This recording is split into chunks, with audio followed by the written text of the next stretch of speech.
Folks, tell the neighbors to watch your mouth because your taste buds are going on vacation. I made you eat your own special meals, so dig in.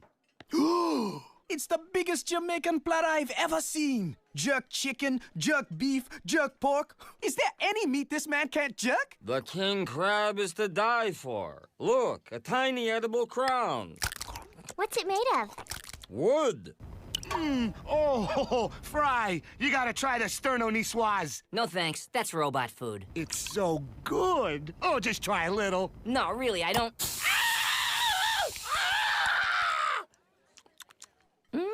Are you doing all right over there, Leela? Oh, yeah. This salad's fantastic. So fresh.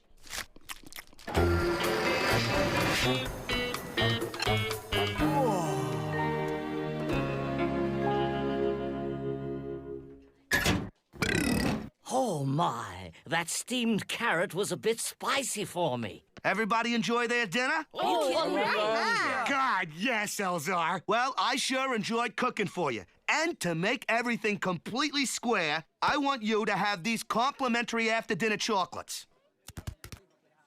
What's this under the chocolates? Yeah, you take care of that whenever you want. Hey! Wow. A bill? You're charging us after you blinded me? Hey, I made you a nice meal. This ain't a charity. $1,200? Holy zombie Jesus. We don't have that kind of money, especially not Zoidberg. They took away my credit cards. Okay, wait. I know how to take care of this, no problem.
Thank you.